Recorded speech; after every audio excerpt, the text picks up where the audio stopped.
ಒಂದು ಸಾಂಸ್ಕೃತಿಕ ಜಿಲ್ಲೆ.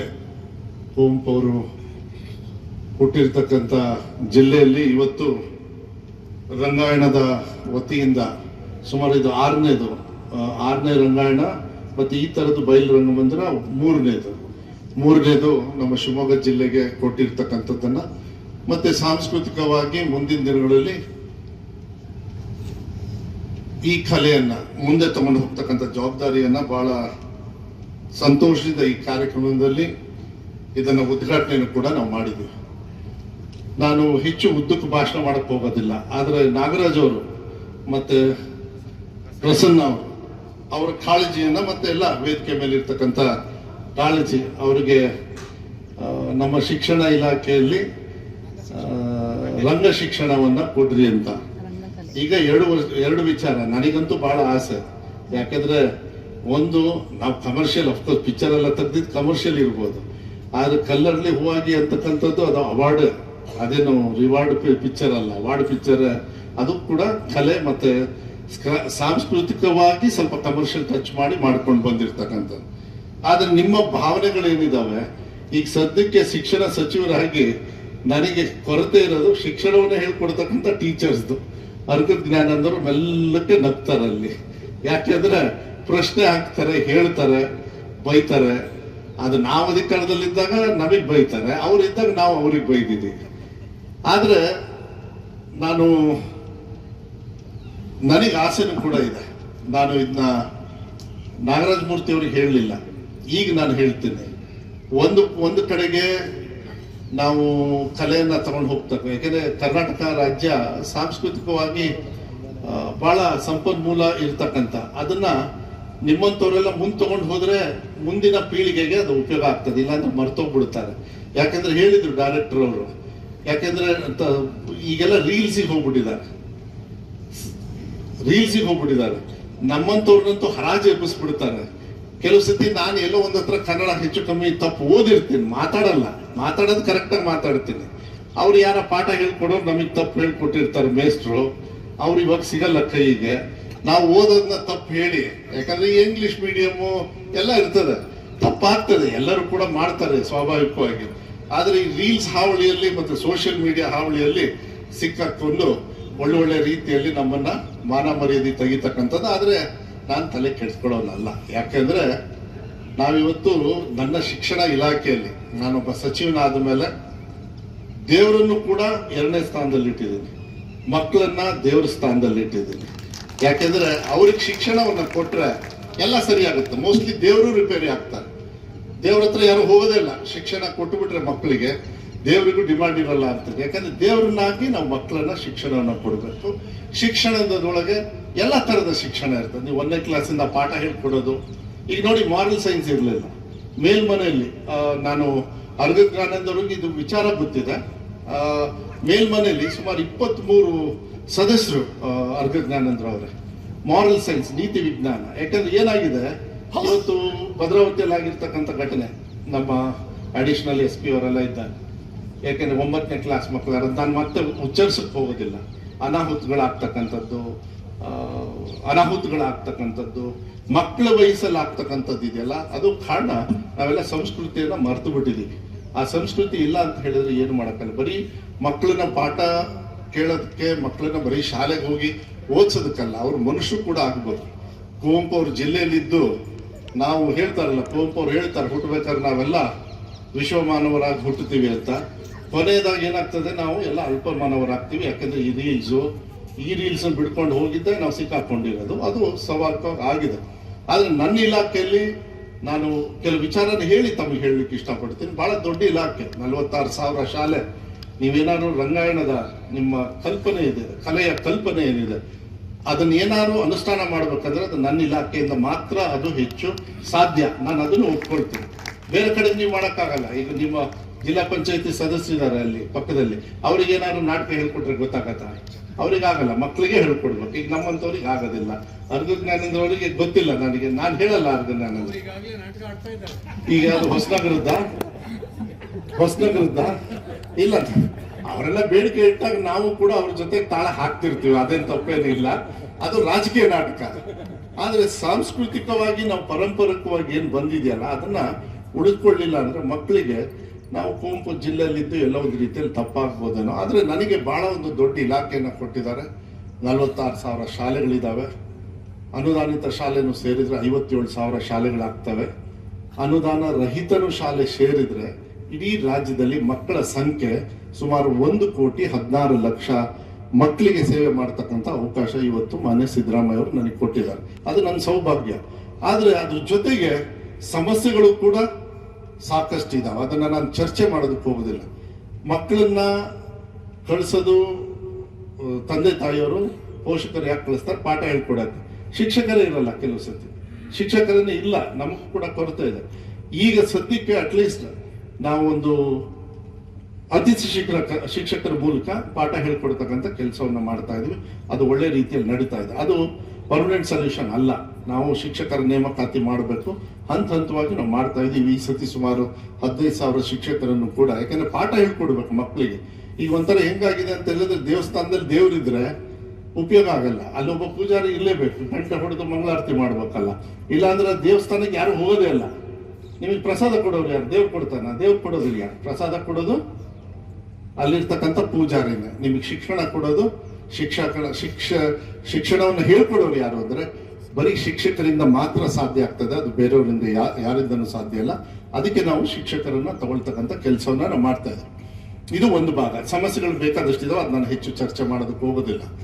ಆದರೆ ತಾವು ಪ್ರಸ್ತಾವನೆ ಮಾಡಿದ್ರಿ ಮೆಲ್ಲಕ್ಕೆ, ಇಲ್ಲ ನೀವು ಟೀಚರ್ಸ್ನ, ನಾಟಕ ಹೇಳ್ಕೊಡ್ತಕ್ಕಂಥ ರಂಗ ಶಿಕ್ಷಕರು ನೀವು ನೇಮಕಾತಿ ಮಾಡಿ. ಸಿದ್ದರಾಮಯ್ಯ ಸಾಹೇಬರು ಕೂಡ ಒಂದು ವೇದಿಕೆ ಮೇಲೆ ಅದನ್ನ ಉಚ್ಚರಿಸಿದ್ರು, ಅದನ್ನ ಹೇಳಿದ್ರು, ಇಲ್ಲ ನಮ್ಮ ಸರ್ಕಾರ ಇದಕ್ಕೆ ಬದ್ಧವಾಗಿರ್ತೀವಿ ಅಂತ ಹೇಳಿ. ಈಗಿರ್ತಕ್ಕಂಥ ನಮಗೆ 15,000ದಲ್ಲಿ ನಾನು ಕೊಡೋದಕ್ಕಾಗೋದಿಲ್ಲ, ಯಾಕಂದ್ರೆ ಕಷ್ಟ ಆಗ್ತದೆ. ಯಾಕಂದ್ರೆ ಮಕ್ಕಳಿಗೆ ಪಾಠ ಹೇಳ್ಕೊಡೋದು ಸಮಸ್ಯೆ ಆಗಿದೆ ನನಗೆ. ಆದ್ರೆ ಹಂತವಾಗಿ ನೀವು ನೆಕ್ಸ್ಟ್ ಏನಂತ ಹೇಳಿದ್ರಿ, ಅತಿಥಿ ಶಿಕ್ಷಕರನ್ನ ನೀವು ಇಲ್ಲಿಗೆ ತಗೊಳ್ಳಿ ಅಂತ. ಅತಿಥಿ ಶಿಕ್ಷಕರನ್ನ ನಾವು ಯಾವುದೇ ಕಾರಣಕ್ಕೂ ಬೇರೆದಕ್ಕೆ ತಗೊಳ್ಳೋದಕ್ಕಾಗೋದಿಲ್ಲ, ಶಿಕ್ಷಣ ಹೇಳ್ಕೊಡೋದಕ್ಕೆ ಮಾತ್ರ. ಯಾಕಂದ್ರೆ ತಾವೆಲ್ಲ ಇದ್ದೀರಿ, ನೀವೆಲ್ಲರೂ ಕೂಡ ಮಾನ್ಯ ಮುಖ್ಯಮಂತ್ರಿಗಳಿಗೆ, ಅರ್ಧ ಜ್ಞಾನೇಂದ್ರ ಅವ್ರಿಗೂ ಗೊತ್ತಾದ್ರೆ ವಿಧಾನಸಭೆಯಲ್ಲಿ ಮಾತಾಡಿದಾಗ ಮಾನ್ಯ ಮುಖ್ಯಮಂತ್ರಿಗಳ ಎದುರಿಗೆ ನಾವೆಲ್ಲ ಚೆನ್ನಾಗಿ ಮಾಡಿದ್ವಿ, ನಾವೆಲ್ಲ ಸಾಂಸ್ಕೃತಿಕ ಜಿಲ್ಲೆಗಳಿಂದ ಬರ್ತೀವಿ, ನಿಮ್ಮೆಲ್ಲರ ಸಹಕಾರ ಬೇಕು, ದಯವಿಟ್ಟು ಇದಕ್ಕೂ ಕೂಡ ನೀವು ಒತ್ತನ್ನು ಕೊಡಿ. ಅದು ಮನುಷ್ಯತ್ವವನ್ನು ಬೆಳೆಸುತ್ತೆ. ಮಕ್ಕಳಿಗೆ ಇದೆಲ್ಲ ನಾಟಕ ಇದೆಯಲ್ಲ, ಯಾರು ಕೆಟ್ಟ ನಾಟಕ ಮಾಡಲ್ಲ, ಎಲ್ಲರೂ ಮಾಡೋದು ಒಳ್ಳೆ ನಾಟಕನೇ. ಯಾರು ಕೆಟ್ಟ ನಾಟಕ ಮಾಡೋದಕ್ಕೆ ಅಸಾಧ್ಯ. ಇದಾವೆ, ಹಳ್ಳಿ ಕಡೆಗೆ ನಡೀತಾವೆ ಕೆಲವು, ಅದು ದುಡ್ಡು ಕೊಟ್ಟು ಹೋಗೋದು, ಅದನ್ನ ನಾನು ಚರ್ಚೆ ಮಾಡೋದಕ್ಕೆ ಹೋಗೋದಿಲ್ಲ. ಆದ್ರೆ ಯಾವ್ದಾದ್ರು ಶಾಲೆಯಲ್ಲಿ ಇಂಥ ಒಂದು ವ್ಯವಸ್ಥೆಯಲ್ಲಿ ಇಂಥ ಒಂದು ಮಹನೀಯರ ಹೆಸರಲ್ಲಿ ನಡೀತಕ್ಕಂಥದ್ದು ಯಾವತ್ತೂ ಕೂಡ ಒಳ್ಳೆ ರೀತಿಯಲ್ಲಿ ಯಾವತ್ತೂ ಕೂಡ ನಾಟಕ ನಡೀತಾರೆ. ನನಗೂ ಕೂಡ ಆಸೆ ಇದೆ ಒಬ್ಬ ಶಿಕ್ಷಣ ಸಚಿವನಾಗಿ. ಹೌದು, ಮಕ್ಕಳಿಗೆ ಇದು ಕೊಟ್ರೆ ಈ ಮಾರಲ್ ಸೈನ್ಸ್ ಅಂತ ಏನ್ ನಾವು ತಂದಿದ್ದು, 23 ಜನರು ಇದ್ರ ಬಗ್ಗೆ ಮಾರಲ್ ಸೈನ್ಸ್ ಬಗ್ಗೆ ಮಾತಾಡಿ ಈ ಸತಿ ಫಾರ್ ದ ಫಸ್ಟ್ ಟೈಮ್ 20-30-40 ವರ್ಷ ಆಯ್ತು ನನಗೆ ಗೊತ್ತಿಲ್ಲ, ನಾನು 40 ಅಂದ್ರೆ ಒಂದು 25-30 ವರ್ಷ ಆಗಿರ್ಬೇಕು, ಮಾರಲ್ ಸೈನ್ಸೇ ಇರಲಿಲ್ಲ ನಮ್ಮ ಇಲಾಖೆಯಲ್ಲಿ, ಎಲ್ಲ ತೆಗೆದು ಬಿಟ್ಟಿದ್ದು. ಈಗ ಫಾರ್ ದ ಫಸ್ಟ್ ಟೈಮ್ ನಾವೇ ಫ್ರೀ ಬುಕ್ಸ್ ನ 1ನೇ ಕ್ಲಾಸಿಂದ 10ನೇ ಕ್ಲಾಸ್ ವರ್ಗು ಕೂಡ ಮಾರಲ್ ಸೈನ್ಸ್ ಬುಕ್ ನ ನಮ್ಮೇ ಸರ್ಕಾರದಿಂದ ನಾವು ಕೊಡ್ತಾ ಇದೀವಿ. ಯಾಕೆಂದ್ರೆ ಮಾನವೀಯತೆ ಮೌಲ್ಯ ಇಲ್ಲ ಅಂತ ಹೇಳಿದ್ರೆ ಅವ್ರು ಶಿಕ್ಷಣ ಪಡೆದ್ರು ಉಪಯೋಗ ಆಗೋದಿಲ್ಲ. ಮನುಷ್ಯರಾಗ್ಬೇಕಲ್ಲ ಫಸ್ಟ್, ಮನುಷ್ಯರಾದ್ಮೇಲೆ ತಾನೇ ಬೇರೆ ಆಕ್ಟಿವಿಟಿ ಸ್ಟಾರ್ಟ್ ಆಗುತ್ತೆ. ಅದನ್ನ ನಾವು ಮಾಡ್ತಾ ಇದ್ವಿ. ಈಗ ನೀವು ಏನ್ ಮೇಸ್ಟ್ರನ್ನ, ಈಗ ನಾಟಕ ಹೇಳ್ಕೊಡ್ತಕ್ಕಂಥ ರಂಗ ಶಿಕ್ಷಕರನ್ನ ನೀವು ನೇಮಕ ಮಾಡಬೇಕು. ಅದನ್ನ ಅತಿ ಶಿಕ್ಷಕರಲ್ಲಿ ಆ ಕ್ಯಾಟಗರಿಗೆ ಬರೋದೇ ಇಲ್ಲ, ಅದನ್ನ ಬರೋದಿಲ್ಲ. ಮಾನ್ಯ ಮುಖ್ಯಮಂತ್ರಿಗಳಿಗೆ ನಾನು ಕೂಡ ಮನವಿ ಮಾಡ್ತೀನಿ, ಇವತ್ತಿಲ್ಲಿ ಮಾತಾಡಿರ್ತಕ್ಕಂಥದ್ದು. ನೀವು ಕೂಡ ಅಧ್ಯಕ್ಷರಿದ್ದೀರಿ, ಮತ್ತೆ ಎಲ್ಲರೂ ಕೂಡ ಹಿರಿಯ ಸಾಹಿತಿಗಳು, ನಿಮಗೆಲ್ಲ ಇದರಲ್ಲಿ ಬಹಳ ಅನುಭವ ಇರ್ತದೆ. ಮಾನ್ಯ ಮುಖ್ಯಮಂತ್ರಿಗಳು ನನಗೆ ಗೊತ್ತಿರೋ ಪ್ರಕಾರ ಇದಕ್ಕೆ ಸ್ವಲ್ಪ ಆಸಕ್ತಿ ಜಾಸ್ತಿ. ನಮ್ಮ ರಾಜ್ಯದಲ್ಲಿ ಅತಿ ಹೆಚ್ಚು ಸಾಂಸ್ಕೃತಿಕವಾಗಿ ಸಹಕಾರ ಮಾಡಿರ್ತಕ್ಕಂಥವ್ರು ಮುಖ್ಯಮಂತ್ರಿಗಳು ಯಾರು ಇದ್ರೆ ಅದು ಸಿದ್ದರಾಮಯ್ಯ ಅವರು ಅಂತ ಹೇಳಿದ್ರೆ ತಪ್ಪಾಗ್ಲಾರ್ದು. ನಮ್ಮ ತಂದೆಯವರೆಲ್ಲ ಸ್ವಲ್ಪ ಅವ್ರು ಹಾಡೋದು ಅವ್ರದೇ ಆಗಿರ್ತಕ್ಕಂಥ ವಿಚಾರಗಳಿದ್ವು, ಅವರು ಕೂಡ ಮಾಡ್ತಾ ಇದ್ರು, ಇಲ್ಲ ಅಂತ ಹೇಳಿ. ಆದ್ರೆ ಕಾರ್ಯರೂಪಕ್ಕೆ ನಾವೇನಾದ್ರು ತರಬೇಕಂದ್ರೆ ನನಗೆ ಮ್ಯಾನ್ ಪವರ್ ಬೇಕಾಗುತ್ತೆ, ಇಲ್ಲಾಂದ್ರೆ ಕೆಲಸ ಮಾಡೋದಕ್ಕಾಗೋದಿಲ್ಲ. ನಿಮ್ಮ ಸಹಕಾರವನ್ನು ಮಾನ್ಯ ಜ್ಞಾನೇಂದ್ರ ಅವ್ರಿಗೂ ಕೂಡ ನಾನು ಒಂದು ಪ್ರಸ್ತಾವನೆ ಮಾಡಿದ್ರೆ ಅದನ್ನೇ ಇಟ್ಕೊಂಡು ನಾನು ಮಾನ್ಯ ಮುಖ್ಯಮಂತ್ರಿಗಳಿಗೆ ಹೋಗಿ ಮನವಿ ಮಾಡೋದಕ್ಕೆ ನನ್ನ ಸಹಕಾರ ಆಗುತ್ತೆ. ಅದ್ರ ಜೊತೆಗೆ ಕರ್ನಾಟಕ ಪಬ್ಲಿಕ್ ಶಾಲೆಗಳಲ್ಲಿ ಸಂಗೀತ ಮೇಸ್ಟ್ರಿಗೆ ನಾನು ಅಕಾಮಡೇಟ್ ಮಾಡ್ತಾ ಇದ್ದೀನಿ, ಆರ್ಟ್ ಮೇಸ್ಟ್ರಿಗೆ ಅಕಾಮಡೇಟ್ ಮಾಡ್ತಾ ಇದ್ದೀನಿ. ಯಾಕೆಂದ್ರೆ ಬ್ಲೂ ಬುಕ್ ಅಲ್ಲಿ ರೂಲ್ಸ್ ಇದೆ, ನಾವೇನು ಫಂಡಿಂಗ್ ತಗೊಂಡಿದೀವಲ್ಲ ಅದ್ರಲ್ಲಿ ರೂಲ್ಸ್ ಇದೆ, ಅದೆಲ್ಲ ಆಗ್ತದೆ. ನಾಟಕ, ರಂಗಮಂದಿರ, ಮತ್ತೆ ಅದು ಬಾಯಿಗೆ ಬರ್ತಾನೆ ಇಲ್ಲ, ರಂಗ ಶಿಕ್ಷಕರು, ಅದಕ್ಕೆ ಅಂತ ಸ್ಪೆಷಲ್ ಕ್ಯಾಟಗರಿ ಇಲ್ಲ. ಇದನ್ನ ಏನಾದ್ರು ಮಾಡ್ಬೇಕಂದ್ರೆ ಒಂದು ನಾನು ಮೊನ್ನೆ ಮನವಿಯನ್ನು ಕೂಡ ಮಾಡಿದ್ದೆ. ರಂಗಾಯಣ ಮೇನ್ ನಿಮ್ಮ ಹೆಡ್ ಆಫೀಸ್ ಇರೋದು ಮೈಸೂರಲ್ಲಿ, ಹೌದಾ? ಈಗ ನಾನು ಸೂಪರ್ KPS ಅಂತ ಹೇಳಿ ಕೆಲವು ಮಾಡ್ತಾ ಇದ್ದೇನೆ, ಅದನ್ನ ಮುಂದಿನ ದಿನಗಳಲ್ಲಿ ಹೇಳ್ತೀನಿ. ಆದ್ರೆ ಕಲೆಗೆ ಸಾಂಸ್ಕೃತಿಕಕ್ಕೆ ಸ್ವಲ್ಪ ಮೈಸೂರು ಬಹಳ ಪ್ರಸಿದ್ಧಿ ಇರೋದ್ರಿಂದ ಒಂದು ಕಲೆಗೆ ಸೀಮಿತವಾಗಿರ್ತಕ್ಕಂಥ ಒಂದು ಕರ್ನಾಟಕ ಪಬ್ಲಿಕ್ ಶಾಲೆನ ಮೈಸೂರಲ್ಲಿ 100ಕ್ಕೆ 100 ನಾವು ಮಾಡುತ್ತೀವಿ. ಅದರಲ್ಲಿ ಹಾಡೋದು, ನಾಟಕ, ನಿಮ್ದು ಏನೇನು ಸಂಸ್ಕೃತಿ ಇದೆ ಎಲ್ಲದೂ ಕೂಡ 100ಕ್ಕೆ 100 ಇರ್ತದೆ. ಅಲ್ಲಿ ಬರೋರು ಯಾರು ಅಂದ್ರೆ ಈ ರೆಗ್ಯುಲರ್ KPS ಮಕ್ಕಳು ಇರ್ತಾರಲ್ಲ, ಅಲ್ಲಿಂದ ಆಯ್ಕೆ ಆಗಿ ಈ ಶಾಲೆಗೆ ಬರ್ತಾರೆ. ಅವ್ರಿಗೆಲ್ಲರಿಗೂ ಕೂಡ ಹಾಸ್ಟೆಲ್ ವ್ಯವಸ್ಥೆ ನಾವು ಮಾಡೋದಿಲ್ಲ, ಹಾಸ್ಟೆಲ್ ವ್ಯವಸ್ಥೆ ನಮ್ಮ ವ್ಯವಸ್ಥೆಯಲ್ಲಿ ಇದೆಲ್ಲ ಅಲ್ಲಿಗೆ ಮಾಡಿ ಅವರಿಗೆ ಈ ವ್ಯವಸ್ಥೆಯನ್ನ ಕೊಡಬೇಕು. ವಿಶೇಷವಾಗಿ ಕಲ್ಚರಲ್ ಆಕ್ಟಿವಿಟೀಸ್ ಅಲ್ಲಿ ಯಾರು ಪ್ರಸಿದ್ಧ ಆಗಿರ್ತಾರೆ, ಈಗ ಅವರು ಹಾಡು ಹೇಳಿದ್ರು, ಈಗ ಗುಡ್ಡಪ್ಪ ಜೋಗಿ ಅವರು, ಇದನ್ನ ಕಲೆ ಮುಂದೆ ಹೋಗ್ಬೇಕಂದ್ರೆ ಅವ್ರು ಬೇಕಲ್ಲ, ಈಗ ಯಾರು ಪಾಠ ಹೇಳ್ಕೊಡಕ್ಕಲ್ಲ, ಒಬ್ರು ಬೇಕಲ್ಲ. ಸೊ ನಿಮಗೆ ಅಲ್ಲಿಯ ವ್ಯವಸ್ಥೆ ಇರ್ತದೆ ಒಂದೇ ಕಡೆಗೆ. ಯಾಕಂದ್ರೆ ಊರು ತುಂಬಾ ಮಾಡೋದು 46,000 ಶಾಲೆಯಲ್ಲಿ ಏನಾರು ಆಗ್ತದೆ? ಆಗಲ್ಲ, ಸಾಧ್ಯನೇ ಇಲ್ಲ, ಬಹಳ ಕಷ್ಟ, ಮುಂದೋಡಲ್ಲ. ಆದ್ರೆ ಎಲ್ಲೋ ಒಂದು ಕಡೆಯಿಂದ ಶುರು ಮಾಡಬೇಕು ಅಂತ ಹೇಳಿ ಮಾನ್ಯ ಮುಖ್ಯಮಂತ್ರಿಗಳಿಗೆ ಸೂಪರ್ KPS ಅಂತ ಹೇಳಿ, ಅದರಲ್ಲೂ ಕಲಾ KPS ಅಂತ ನಾವು ಇಲ್ಲ ಕಲೆ KPS ಅಂತ ಹೇಳಿ ಒಂದ್ ಮಾಡ್ಬೇಕು. ಬೇಸಿಕಲಿ ಇಲ್ಲ ಸಾಂಸ್ಕೃತಿಕ KPS ಅಂತ ನಾವು ಮಾಡೋದು ಯೋಜನೆಯನ್ನ ಬಜೆಟ್ ಅಲ್ಲಿ ಅನೌನ್ಸ್ ಮಾಡಲಿಲ್ಲ. ಅವ್ರು ಮಾಡ್ಲಿಲ್ಲ ಅಂದ್ರೆ ದುಡ್ಡು ನಮ್ಮ ಹತ್ರ ಇದೆ, ನಮ್ಮ ಇಲಾಖೆಯಲ್ಲಿ. ಅದನ್ನ ಇಲ್ಲೇ ಹೇಳ್ಬೋದು, ನಮ್ಮ ಮುಂಚೂಣಿಯಲ್ಲಿ ಮುಂದಿನ ವರ್ಷಕ್ಕೆ ತಗೊಂಡು ಹೋಗ್ತಕ್ಕಂಥ ಮಾತನ್ನ ನಾನು ಕೊಡ್ಲಿಕ್ಕೆ ಇಷ್ಟಪಡ್ತೀನಿ. ಅಲ್ಲಿ ನಿಮ್ಮ ಸಹಕಾರ ಎಲ್ಲದೂ ಕೂಡ, ನಿಮ್ದೆಲ್ಲ ಫುಲ್ ಟೀಮೇ ಇರ್ತದೆ. ನೀವೇ ನಮಗೆ ಹೇಳ್ಕೊಡ್ಬೇಕು. ಅವಾಗ ಪಾಠ ಹೇಳ್ಕೊಡೋದು ಒಂದು ಭಾಗ, ಆದ್ರೆ ಸಂಸ್ಕೃತಿನೂ ತಗೊಂಡು ಹೋಗ್ತಾರೆ, ಸಾಂಸ್ಕೃತಿಕವಾಗಿ ತಗೊಂಡು ಹೋಗ್ತಕ್ಕಂಥದ್ದು. ನಾಟಕ ಇರ್ಬೋದು, ಹಾಡೋದಿರ್ಬೋದು, ಹಾಡೋದ್ರಲ್ಲಿ ಜನಪದ ಇರ್ಬೋದು, ಅದ್ರ ಜೋಗಿಯವರು ಬೇರೆ ಬೇರೆ ವಿಚಾರ ಬೇಕಾದಷ್ಟು ಇರ್ತಾವೆ, ನಾನು ಅದನ್ನು ಹೇಳೋದಿಲ್ಲ. ಆದ್ರೆ ಇದಕ್ಕೆ ಒತ್ತನ್ನು ಕೊಡ್ತಕ್ಕಂಥದ್ದು ಒಬ್ಬ ಶಿಕ್ಷಣ ಸಚಿವನಾಗಿ ಅದು ಕರ್ತವ್ಯ ಇರ್ತದೆ. ಅದನ್ನ 100ಕ್ಕೆ 100 ಮಾಡ್ತೀನಿ. ಆದ್ರೆ ನೀವು ಕೂಡ ಮಾನ್ಯ ಮುಖ್ಯಮಂತ್ರಿಗಳಿಗೆ ಅವ್ರು ಹೇಳಿರೋದ್ರಿಂದ ನಾನು ಹೇಳ್ತೀನಿ, ಒಂದು ವೇದಿಕೆಯಲ್ಲಿ ನಾಗರಾಜ ಮೂರ್ತಿ ಅವರ ನೀವೇನು ಹೇಳಿದ್ರಿ, ನೀವು ವೇದಿಕೆಯಲ್ಲಿ ಹೇಳಿದ್ರಿ ಸರ್, ಅದಕ್ಕೆ ಈ ಶಿಕ್ಷಕರನ್ನಾದ್ರೂ ಸಪರೇಟ್ ಆಗಿ ನನಗೆ ಕೊಟ್ಟರೆ, ಇಡೀ ಎಲ್ಲಾ ಕಡೆನೂ ಆಗ್ಲಿಲ್ಲ ಅಂದ್ರೆ ಬರೀ KPS ಶಾಲೆಗಳಲ್ಲಿ ಈ ತರ ಶಿಕ್ಷಕರನ್ನ ಕೊಡ್ತಕ್ಕಂಥ ವ್ಯವಸ್ಥೆಯನ್ನ ನಾನು ಪ್ರಾಮಾಣಿಕವಾಗಿ ಪ್ರಯತ್ನ ಮಾಡ್ತೀನಿ. ಆದ್ರೆ ಏನು ನಾವು ಕಲೆ KPS ಇಲ್ಲ ಅಂದ್ರೆ ಸಾಂಸ್ಕೃತಿಕ KPS ಅಂತ ಮಾಡ್ತೇವಲ್ಲ, ಅದು ತಗೊಳ್ಳಿ, ನೀವು ಸಹಕಾರ ಮಾಡಿ ನಮಗೆ. ಯಾಕೆಂದ್ರೆ ಸುಮಾರು 1200 ಮಕ್ಕಳು ಇರ್ತಾರೆ ಒಂದು KPS ಅಲ್ಲಿ. ಅವರೆಲ್ಲರೂ ಅವರೆಲ್ಲ ಸೆಲೆಕ್ಟೆಡ್ ಪೀಪಲ್ ಫ್ರಮ್ ನಮ್ಮ ಇಡೀ ರಾಜ್ಯದಿಂದ ಸೆಲೆಕ್ಟ್ ಆಗಿ ಅಲ್ಲಿ ಬಂದಿರ್ತಾರೆ. ಅದನ್ನ ನಾನು ಪರ್ಸನಲ್ ಆಗಿ ಇನ್ನೊಂದು ದಿವಸ ನಾನು ಮಾತಾಡ್ತೀನಿ. ಯಾಕಂದ್ರೆ ನೀವೆಲ್ಲರೂ ಕೂಡ ಅದು ಮುಂಚೂಣಿಯಲ್ಲಿ ಇರೋದ್ರಿಂದ ನೀವೇ ನಡೆಸ್ಬೇಕು. ಪಾಠ ಹೇಳ್ಕೊಡೋದು ನಾನು ಮಾಡ್ತೀನಿ, ಬೇರೆ ಆಕ್ಟಿವಿಟಿ ಎಲ್ಲ ನೀವೇ ಹೇಳ್ಕೊಡ್ಬೇಕಂತ. ಇದು ನಾನು ಹೇಳಿರ್ಲಿಲ್ಲ, ಅಲ್ಲಿ ಹೇಳಕ್ ಹೋಗ್ಲಿಲ್ಲ, ಆದ್ರೆ ಇಲ್ಲಿಂದ ಹೇಳೋಣ ಅಂತ ಹೇಳಿ ಅದಕ್ಕೆ ನಾನು ಒತ್ತನ್ನು ಕೊಟ್ಟು ಆದಷ್ಟು ಬೇಗ ಶುರು ಆಗ್ತಕ್ಕಂಥ ವ್ಯವಸ್ಥೆ. ಯಾಕಂದ್ರೆ ಕರ್ನಾಟಕ ಪಬ್ಲಿಕ್ ಶಾಲೆ ಇದೊಳಗೇನೆ ಬರ್ತದೆ, ಆದ್ರೆ ಸಹಕಾರ ನಿಮ್ಮಿಂದ ಬೇಕಾಗ್ತದೆ. ಎಷ್ಟೇ ಆಗ್ಲಿ ನಾನು ಈ ಸಾಂಸ್ಕೃತಿಕ ವಿಚಾರದಲ್ಲಿ ಮಕ್ಕಳಿಗೆ ಅವರ ಚಿಕ್ಕ ವಯಸ್ಸಲ್ಲಿ ಬಹಳ ಚೆನ್ನಾಗಿ ಗ್ರಾಸ್ಪ್ ಮಾಡ್ತಾರೆ. ಎಲ್ಲ ಮಕ್ಕಳಿಗೂ ಅಷ್ಟೇ. ನೀವು ಹಾಡು ಹೇಳ್ಕೊಟ್ರೆ ಹಾಡು ಹೇಳ್ತಾರೆ, ನೀವು ಜೋಗಿಯರ ಪದ ಹೇಳ್ಕೊಟ್ರೆ ಜೋಗಿಯವ್ರದ್ದು ಹೇಳ್ತಾರೆ, ಕೆಟ್ಟ ಬುದ್ಧಿ ಹೇಳ್ಕೊಟ್ರೇನು ಕೆಟ್ಟ ಬುದ್ಧಿ ಕಲ್ತು ಬಿಡ್ತಾರೆ. ಅದನ್ನು ನಾವು ಹೇಳ್ಕೊಡಲ್ಲ, ಆದ್ರೆ ಮಕ್ಕಳಲ್ಲಿ ಕಲಿತಕ್ಕಂಥ ಗುಣ ಇರ್ತದೆ ಯಾವಾಗ್ಲೂ ಕೂಡ. ಆದ್ರೆ ಹೇಳ್ಕೊಡೋರೇ ಇಲ್ಲ ಅಂದ್ರೆ ಕಷ್ಟ ಆಗ್ತದೆ. ಶಿಕ್ಷಣಕ್ಕೆ ಒಬ್ಬ ಶಿಕ್ಷಣ ಸಚಿವನಾಗಿ ಒತ್ತನ್ನು ಕೊಡೋದ್ರ ಜೊತೆಗೆ ಈ ತರ ಆಕ್ಟಿವಿಟೀಸ್ಗೆ ಕೊಡ್ತಕ್ಕಂಥದ್ದನ್ನ ನಾವು 100ಕ್ಕೆ 100 ನಾಗರಾಜ ಮೂರ್ತಿ ಅವರು ಮಾಡ್ತೀವಿ. ಅದಕ್ಕೆ ನೀವು ಯಾವುದೇ ಸಂದರ್ಭದಲ್ಲಿ ನೀವು ಕೂಡ ಮಾನ್ಯ ಮುಖ್ಯಮಂತ್ರಿಗಳಿಗೆ ಬಹಳ ಆತ್ಮೀಯರು ಇದ್ದೀರಿ. ನಿಮ್ಮ ಸಾಹಿತಿ ಒಂದು ಪ್ರಪಂಚದಲ್ಲಿ ಅವ್ರು ಹೆಚ್ಚು ಒತ್ತನ್ನ, ವಿಶೇಷವಾಗಿರ್ತಕ್ಕಂಥ ಗೌರವನ್ನ ಅವ್ರು ಯಾವತ್ತೂ ಕೂಡ ಕೊಡ್ತಾರೆ. ಅದು ನನಗೆ ಗೊತ್ತಿದೆ ಮಾನ್ಯ ಮುಖ್ಯಮಂತ್ರಿಗಳು. ಅದಕ್ಕೆ ನಾನು ಕೂಡ ನಿಮ್ಮ ಜೊತೆಗೆ ಬಂದು ಮನವಿ ಮಾಡ್ತಕ್ಕಂಥದ್ದು ಕೆಲಸವನ್ನು ನಾವು ಮಾಡ್ತೀವಿ. ಮತ್ತೆ ಇಲ್ಲಿ ಇವತ್ತು ಏನು ರಂಗಾಯಣದ ಒಂದು ಏನು ಬಯಲು ರಂಗಮಂದಿರ ಇವತ್ತು ಪಿ ಲಂಕೇಶ್ವರ ಹೆಸರಲ್ಲಿ ಮಾಡ್ತಕ್ಕಂಥದ್ದು ಶಿವಮೊಗ್ಗಕ್ಕೆ ಒಂದು ಕಿರೀಟ ಅಂತ ಹೇಳಿದ್ರೆ ತಪ್ಪಾಗಲಾರದು. ಇದಕ್ಕೆ ಶ್ರಮಿಸಿರ್ತಕ್ಕಂಥ ಎಲ್ಲರಿಗೂ ಕೂಡ, ವಿಶೇಷವಾಗಿ ಶಿವರಾಜ್ ತಂಗಡಿಗೆ ಅವರಿಗೆ ಮತ್ತೆ ದೂರದಿಂದ ಮಂಜುನಾಥ್ ಅವರು ಕೂಡ, ಡಾಕ್ಟರ್ ಮಂಜುನಾಥ್ ಅವರು ಇದಕ್ಕೆ ಬಂದಿರಿ, ಬಹಳ ಸಂತೋಷ. ಸ್ವಲ್ಪ ಈ ಕಡೆ ಭಾಗಕ್ಕೆ ಸ್ವಲ್ಪ ಗಮನ ತಗೊಳ್ಳಿ. ಅವರೆಲ್ಲ ಇರ್ತಾರೆ ಹಿರಿಯರೆಲ್ಲ. ನಾನು ಕಲ್ಚರಲಿ ವೈಯಕ್ತಿಕವಾಗಿ ನನಗೆ ಅಷ್ಟೊಂದು ಗೊತ್ತಿಲ್ಲ, ಆದರೆ ಕಲ್ಚರಲ್ ಆಕ್ಟಿವಿಟೀಸ್ ನಮ್ಮ ಶಿವಮೊಗ್ಗ ಜಿಲ್ಲೆಯಲ್ಲಿ ತುಂಬಾ ಇರ್ತದೆ. ಅದನ್ನೆಲ್ಲ ಮುಂಚೂಣಿಗೆ ತಗೊಂಡು ಹೋಗ್ತಕ್ಕಂಥದ್ದನ್ನು ಬಹಳ ಹಿರಿಯರು ಬೇಕಾದಷ್ಟು ಜನರಿದ್ದಾರೆ.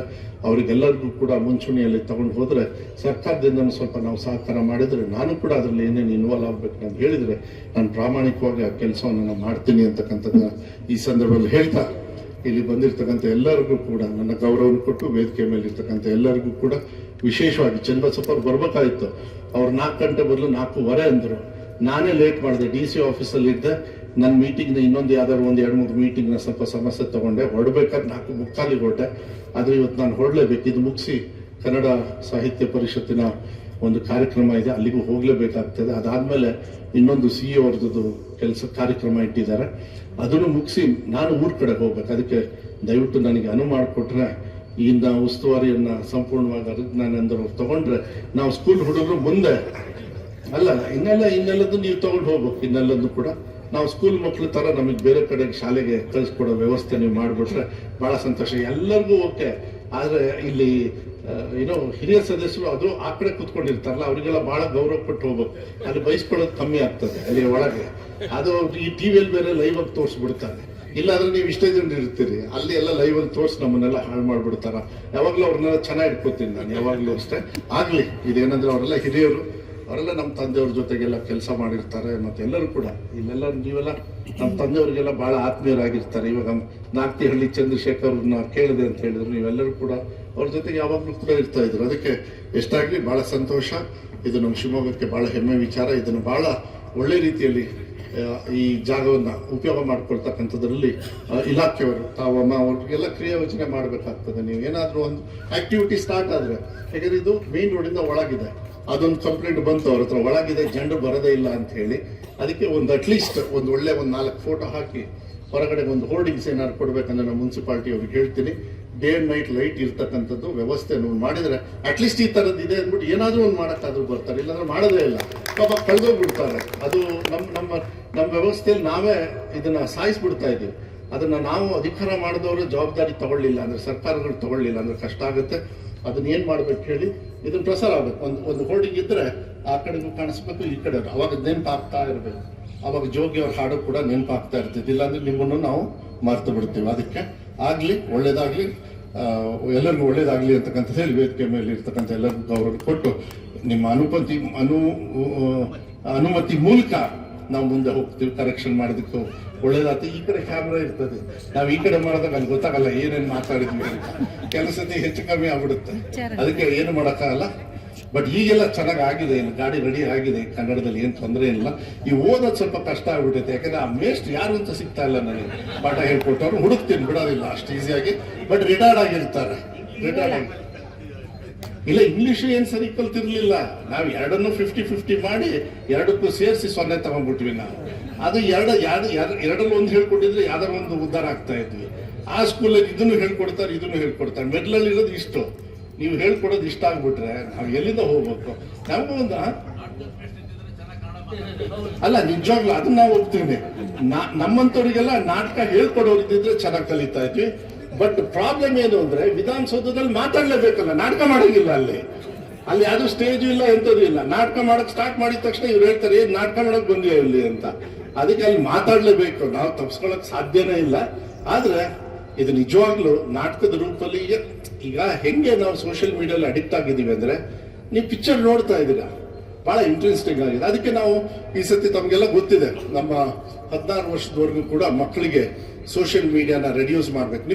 ಯಾಕೆ ನಿಮಗೆ ಡಿಮ್ಯಾಂಡ್ ಇಲ್ಲ ಅಂದ್ರೆ ನಾ ಹೇಳ್ಬಿಡ್ತೀನಿ ಇನ್ನೊಂದು ವಿಚಾರ. ಈಗ ನಿಮ್ಮೆಲ್ಲ ನಾಟಕ ಮಾಡೋದು ನಾವು ಮೊಬೈಲಲ್ಲೇ ಎಡಿಟ್ ಮಾಡಿ ತೋರಿಸ್ತೀವಿ. ಇವಾಗ ನಮಗೆ ಮನ್ಸಿಗೆ ಬಂದಂಗೆ, ಯಾರಿಗೆ ಮನ್ಸಿಗೆ ತೃಪ್ತಿ ಆಗಂಗೆ ಇವಾಗೆಲ್ಲ ತೋರಿಸಿ ಸಮಾಜನ ಹಾಳಾಗಿದೆ. ಅದಕ್ಕೆ 16 ವರ್ಷದ ಒಳಗೆ ಮಕ್ಕಳಿಗೆ ಸೋಷಿಯಲ್ ಮೀಡಿಯಾದ ರಿಸ್ಟ್ರಿಕ್ಷನ್ಸ್ಗೆ ಒಂದು ಕಮಿಟಿ ಮಾಡಿ ಸ್ಟಡಿ ಮಾಡಿ ಅದನ್ನ ಅನುಷ್ಠಾನ ಕೂಡ ನಮ್ಮ ಸರ್ಕಾರದಿಂದ ಬಜೆಟ್ ಅಲ್ಲೇ ಅನೌನ್ಸ್ ಮಾಡಿದ್ದಾರೆ. ಅದು ಅವಶ್ಯಕತೆ ಇದೆ ಅಂತ ಹೇಳಿ ಭಾವಿಸ್ತೀನಿ. ಇಲ್ಲಾಂದ್ರೆ ಏನಾಗುತ್ತೆ, ಮಕ್ಕಳು ಓದೋದಿಲ್ಲ, ಸಮಾಜನೂ ಹಾಳಾಗೋಗ್ಬಿಡುತ್ತೆ. ಅದು ನಿಜವಾಗ್ಲೂ ಇದು ಅವಶ್ಯಕತೆ ಇರ್ತಕ್ಕಂಥ, ಇವತ್ತಿನ ದಿಸಕ್ಕೆ ಅವಶ್ಯಕತೆ ಇರ್ತಕ್ಕಂಥದ್ದು. ಮತ್ತೆ ಇಂಥ ವ್ಯವಸ್ಥೆನ, ಯಾಕೆಂದ್ರೆ ಇದಕ್ಕೆಲ್ಲ ಒಂದು ಪರಂಪರೆ ಇರ್ತದೆ. ಆ ಪರಂಪರೆಯನ್ನ ಮುಂಚೂಣಿಗೆ ತಗೊಂಡು ಬರೋದಕ್ಕೆ ಇದು ಬಹಳ ಮುಖ್ಯ ಆಗುತ್ತೆ ಅಂತ ಹೇಳಿದ್ರೆ ತಪ್ಪಾಗ್ಲಾರ್ದು. ಎಲ್ಲರಿಗೂ ಒಳ್ಳೇದಾಗ್ಲಿ, ರಂಗಾಯಣಕ್ಕೂ ಒಳ್ಳೇದಾಗ್ಲಿ. ಯಾವತ್ತೂ ಕೂಡ ನಿಮ್ಮ ಕೆಲಸ ಕಾರ್ಯಗಳನ್ನ, ಈ ಕಲೆಯನ್ನ ಮುಂದೆ ತಗೊಂಡು ಹೋಗ್ತಕ್ಕಂಥದ್ದಕ್ಕೆ ಯಾವತ್ತೂ ಕೂಡ ನಮ್ಮ ಸರ್ಕಾರ ನಿಮ್ಮ ಜೊತೆಗಿರುತ್ತೆ ಅಂತಕ್ಕಂಥದ್ದು ಹೇಳಿ ನಾನು ಮಾತು ಮುಗಿಸ್ತೇನೆ.